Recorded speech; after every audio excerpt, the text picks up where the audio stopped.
दोस्तों, अपने पिछले वृत्तांत में अनुराग सागर के इस वृत्तांत में जहाँ विष्णु जी की सत्य बात सुनकर माता प्रसन्न हो गई और उन्होंने प्यार से विष्णु जी को गोद में उठा लिया। फिर वह माता आदि भवानी ऐसे कहती है कि हे पुत्र, अब तुम मेरी बात ध्यान से सुनो। मैं तुम्हें तुम्हारे पिता से मिलवाती हूँ और तुम्हारे मन का भ्रम मिटाती हूँ। पहले तुम बाहर की स्थूल चर्म दृष्टि को छोड़कर अंदर की ज्ञान दृष्टि में देखो और अपने हृदय में मेरे वचन को परखो और समझो। स्थूल देह के भीतर सूक्ष्म मन के स्वरूप को ही कर्ता समझो। मन से दूसरा और किसी को कर्ता ना मानो। यह मन बहुत ही चंचल एवं गतिशील है। यह क्षण भर में स्वर्ग पाताल की दौड़ लगा लेता है। यह मन स्वच्छंद सब ओर विचरण करता है। मन क्षण भर में अनंत कला दिखाता है और इस मन को कोई भी नहीं देख पाता। मन को ही निराकार कहिए। मन की आशा एवं सहारे पर दिन रात रहिए। विष्णु ने हृदय गुफा में प्रवेश करके ध्यान लगाया। ध्यान प्रक्रिया में उसने पहले अपने श्वास का संयम प्राणायाम विधि से किया। कुंभक की स्थिति में जब उन्होंने श्वास को रोक दिया तो श्वास ऊपर उठकर ध्यान के केंद्र के शून्य में आया। वहाँ उसे अनहद नाद की गर्जना अनुभव हुई। तब अनहद बाजा की ध्वनि सुनते ही विष्णु जी प्रसन्न हो गए। फिर मन से कैसे अनूठे भाव का खेल किया। उसमें श्याम, श्वेत, पीला, हरा और लाल रंग दिखाकर अनेक मिश्रित रंग दिखाए। दोस्तों, यह 5 तत्वों के संयोग से जो हमारा शरीर बना है, इन्हीं 5 तत्वों के क्रमशः पृथ्वी यानी कि पीला, पानी यानी कि सफ़ेद, अग्नि यानी कि लाल, वायु यानी कि हरा और आकाश श्याम, ये 5 रंग हैं जो ध्यान साधना करने पर दिखाई देते हैं। दोस्तों, इसके आगे का वृत्तांत चलते हैं। अब धर्मदास के मन में संशय आता है तो वह किस प्रकार कबीर साहब से अपना प्रश्न करते हैं। आइए चौपाई के रूप में इसको पढ़ते हैं। धर्मदास गहिटे के पाया, हे साहिब एक संशय आया। धर्मदास गही टेके पाया, हे साहिब एक संशय आया। कन्या मन कह ध्यान बतावा, कन्या मन कह ध्यान बतावा। सो यह सकल जीव भर माया, सो यह सकल जीव भर माया। धर्मदास जी ने सदगुरु कबीर साहब के चरणों में माथा टेककर विनती की और कहा कि हे साहिब, मेरे अंदर एक भ्रम उत्पन्न हो गया है। कन्या अष्टांगी ने मन का ध्यान बताया, उससे तो यह समस्त जीव भरमा गया है, यानी भ्रम में पड़ गया है। अब कबीर साहब धर्मदास को चौपाई के रूप में समझाते हैं। धर्मदास यह काल स्वभाव, पुरुष भेद विष्णु नहीं पाऊ। धर्मदास यह काल स्वभाव, पुरुष भेद विष्णु नहीं पाऊ। कामिनी की यह देखो बाजी, अमृत गोए दियो विष साजी। कामिनी की यह देखो बाजी, अमृत गोए दियो विष साजी। कबीर साहब जी फरमाते हैं कि हे धर्मदास, यह काल का स्वभाव है कि इसके चक्कर में पड़ने से विष्णु जी सत्य पुरुष के भेद को नहीं जान पाए। निरंजन ने यानी कि धर्मदास ने अष्टांगी को पहले ही आदेश दे दिया था कि ऐसा उपाय करना जिससे कोई सत्य पुरुष के भेद को ना जान पाए। कामिनी अष्टांगी का यह दांव देखो, उसने अमृत स्वरूप सत्य पुरुष को छिपाकर विष रूपी काल निरंजन को पेश कर दिया। इसके पश्चात दोस्तों चौपाई आती है। ज्योति काल दूजा जन जानहु, निरख धर्म सत्यहु उर आनहु। ज्योति काल दूजा जन जानहु, निरख धर्म सत्य ही उर आनहु। प्रगट सुतो ही कहो समझाए, प्रगट सुतो ही कहो समझाए। धर्मदास पर खहो चित लाई, धर्मदास पर खहो चित लाई। अर्थात जिस ज्योति का ध्यान अष्टांगी माता ने बताया, उस ज्योति से काल निरंजन को दूसरा मत समझो। हे धर्मदास, इसे सत्य मानकर अपने हृदय में धारण कर लो। मैं तुम्हें उसे प्रत्यक्ष रूप से समझाकर कहता हूँ, तुम अपना मन लगाकर समझो।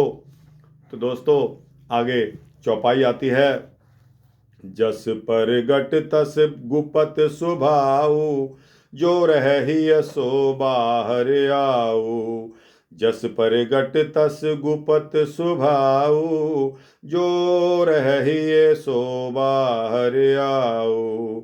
जब दीपक बारे नर लोई, जब दीपक बारे नर लोई। देखो ज्योति स्वभाव बिलोई, देखो ज्योति स्वभाव बिलोई। देखत ज्योति पतंग हुलासा, देखत ज्योति पतंग हुलासा। प्रीत जाने आवे तेह पासा, प्रीत जान आवे तेह पासा। जस प्रगट तस गुपत स्वभाव, जो रही सो बाहर आओ। अर्थात ज्योति का स्वरूप जैसा प्रकट में है वैसा ही गुप्त में भी है। जो अपने हृदय के अंदर व बाहर भी जिसको देखना आता है, जब कोई मनुष्य दीपक जलाता है तो उस ज्योति को, मन स्वभाव को देखो और स्वयं ही निर्णय करो। उस ज्योति को देखकर पतंगा बहुत खुश होता है और प्रेमवश अपना भला जानकर उसके पास खींचा चला आता है। भक्तों, इसके पश्चात चौपाई आती है। पर सत होवे भस्म पतंगा, पर सत होवे भस्म पतंगा। अनजाने जर मरहि मतंगा, अनजाने जर मरहि मतंगा। ज्योति स्वरूप काल अस आहे, ज्योति स्वरूप काल अस आहे।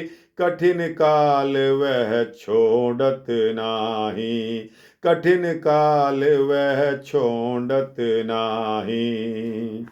अर्थात ज्योति को स्पर्श करते ही पतंगा भस्म हो जाता है। इस प्रकार बिना जाने वह उसका मतवाला पतंगा उसमें जल मरता है। ज्योति स्वरूप काल निरंजन भी ऐसा ही है। जो उसके चक्कर में आ जाता है वह क्रूर काल उसे छोड़ना ही नहीं चाहता। कोटि विष्णु अवतार ही खाया, ब्रह्मा रुद्र ही खाए न चाया। कोटि विष्णु अवतार ही खाया, ब्रह्मा रुद्र ही खाए न चाया। कौन विपत जीवन की कहूँ, कौन विपत जीवन की कहूँ, परख वचन निज सहज ही रहूँ, परख वचन निज सहज ही रहूँ। लाख जीत वह नित्य ही खाए, लाख जीत वह नित्य ही खाए। अस विकराल सो काल कसाई, अस विकराल सो काल कसाई। अर्थात इस काल ने करोड़ों विष्णु अवतारों को खा लिया है और अनेक ब्रह्मा रुद्र को खा चुका है तथा अपने इशारे पर नचाया है। काल द्वारा दिया जाने वाला जीवों का कौन सा दुख कहूँ, मेरे शब्द वचन को समझकर अपने सरल स्वभाव में ही रहो। वह लाखों जीव नित्य ही खाता है, ऐसा भयंकर वह काल निर्दयी है। अब धर्मदास के वचन कबीर साहब के प्रति आते हैं चौपाई के रूप में। धर्मदास कह सुनहु गुसाई, मोरे चित्त संशय अस आई। धर्मदास कह सुनहु गुसाई, मोरे चित्त संशय अस आई। अष्टांगी पुरुष उत्पानी, अष्टांगी पुरुष उत्पानी। जेह विधि उपजी सो मैं जानी, जेह विधि उपजी सो मैं जानी। धर्मदास जी सतगुरु कबीर साहब से कहते हैं कि हे गोसाई जी, हे मेरे स्वामी, मेरी बात सुनिए। मेरे मन में एक ऐसा संशय है कि अष्टांगी को सत्य पुरुष ने पैदा किया और जिस प्रकार पैदा किया वह भी मैंने जान लिया। इसके पश्चात चौपाई आती है। पुण्य ते ग्रास लीन धर्म राय, पुण्य ते ग्रास लीन धर्म राय। पुरुष प्रताप सुबाहर आए, पुरुष प्रताप सुबाहर आए। सो अष्टांगी अस छल कीन्हा, सो अष्टांगी अस छल कीन्हा। गोयसि पुरुष प्रकट यम कीन्हा, गोयसि पुरुष प्रकट यम कीन्हा। फिर उसे काल निरंजन से ग्रास बना लिया। काल निरंजन ने यानी कि धर्मराज ने ग्रास बना लिया और सत्य पुरुष के प्रताप से वह पुनः बाहर आ गई। उस अष्टांगी ने ऐसा धोखा क्यों किया कि सत्य पुरुष को गुप्त रखा और निरंजन यानी कि धर्मराज को प्रकट कर दिया। इसके पश्चात भक्तों चौपाई आती है। पुरुष भेद नहीं सुतन बतावा, काल निरंजन ध्यान करावा। पुरुष भेद नहीं सुतन बतावा, काल निरंजन ध्यान करावा। यह कस चरित कीन अष्टांगे, यह कस चरित कीन अष्टांगे। तजा पुरुष भई काल की संगी, तजा पुरुष भई काल की संगी। अर्थात अष्टांगी ने सत्य पुरुष का भेद अपने पुत्रों यानी कि ब्रह्मा, विष्णु और महेश को भी नहीं बताया और उनसे काल निरंजन का ध्यान करवाया, धर्मराज का ध्यान करवाया। यह कैसा चरित्र है अष्टांगी माता का। अष्टांगी माता ने सत्य पुरुष को छोड़कर काल निरंजन की साथी बन गई। जिस सत्य पुरुष ने उसे बनाया जिस सत्य पुरुष ने अष्टांगी को यानी कि आध्या को, माता को पैदा किया, उस पर उपकार किया, फिर उसने सत्य पुरुष का ध्यान क्यों नहीं कराया? यह प्रश्न बहुत ही अपने में बलवान प्रश्न है। अब सदगुरु कबीर साहब के वचन आते हैं धर्मदास जी के प्रति चौपाई के रूप में। धर्म सुनहु सुर नार सुभाऊ, अब तुहि प्रगट वरण समझाऊ, अब तुहि प्रगट वरण समझाऊ। होए पुत्री जे घर माही, होए पुत्री जे घर माही, अनेक जतन परितोष ताहि, अनेक जतन परितोष ताहि। कबीर साहब जी कहते हैं कि हे धर्मदास सुनो, नारी का स्वभाव जैसा होता है मैं आपको अब वह प्रत्यक्ष वर्णन करके समझाता हूँ।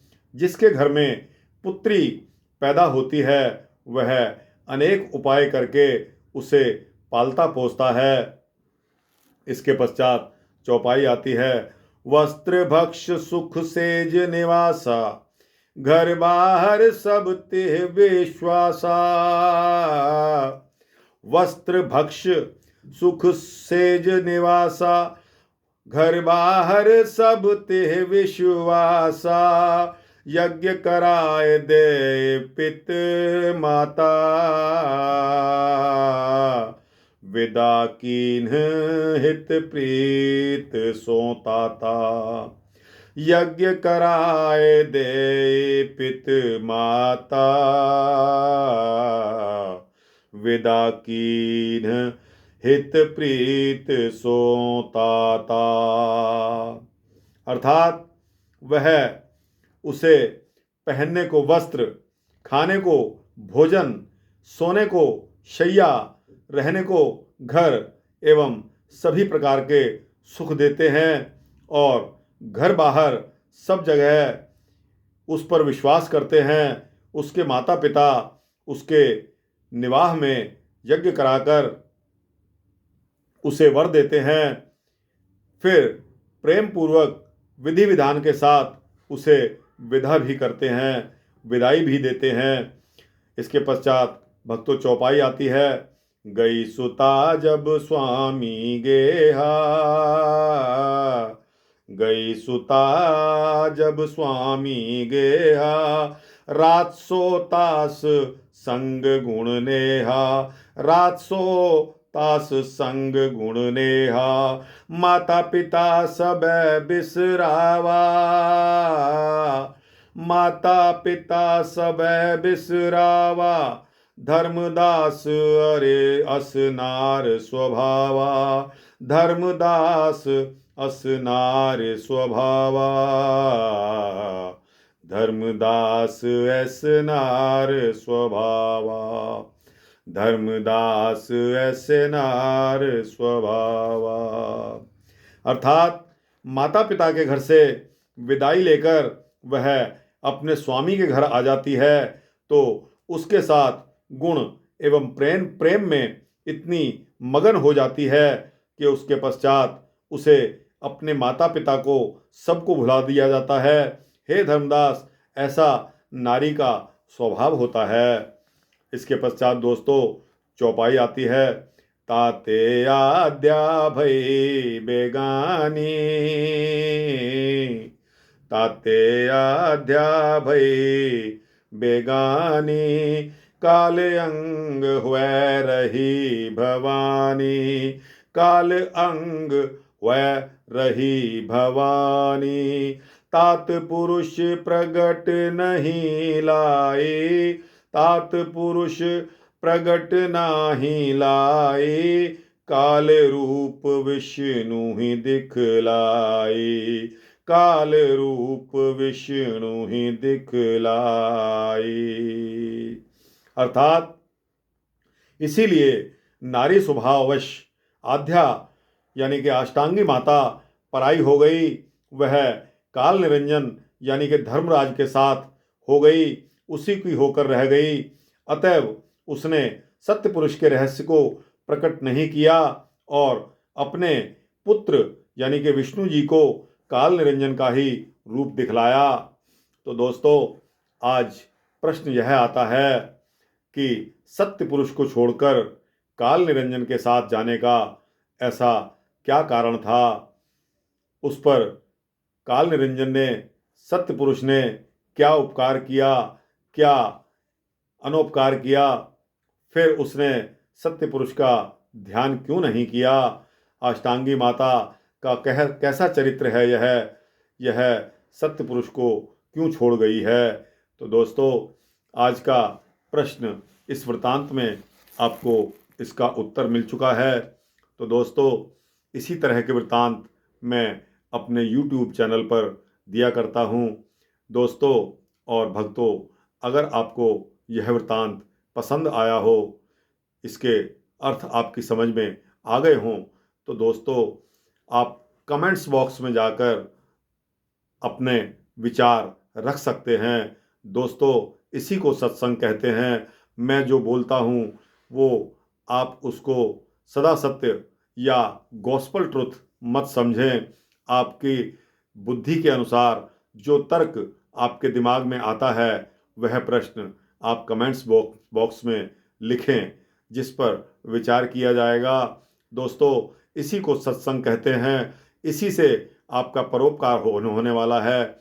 और दोस्तों, अगर आप सुनकर चुपचाप इसको बंद कर देंगे तो दोस्तों सिर्फ आपको श्रवण लाभ ही मिलने वाला है। दोस्तों, इस पर तर्क करिए, इस पर अपने विचार रखिए, इस पर अपने कमेंट्स दीजिए। दोस्तों, इसी तरह के वृत्तांत सुनने के लिए आप मेरे चैनल को सब्सक्राइब करेंगे तो आपको मेरे वृत्तांत समय से मिलते रहेंगे। इस वृत्तांत को पसंद आया हो तो लाइक और शेयर करके अपने जैसे भक्तों को, जिज्ञासुओं को, भगवत भक्तों को, जो भगवान में लीन रहते हैं, प्रभु भक्ति में अपना मन बनाए रहते हैं, उनको अवश्य भेजना। आपका परोपकार होगा, आपको भी लाभ मिलेगा, ऐसा मैं विश्वास रखता हूँ। ऐसा मुझे पूर्ण विश्वास है कि सुनने वाले सभी जीवों का परोपकार होगा। तो दोस्तों, आज तक इतना ही। अगले वृत्तांत में आपसे फिर मिलेंगे। तब तक के लिए जय श्री राम, जय गुरु कबीर साहब जी महाराज।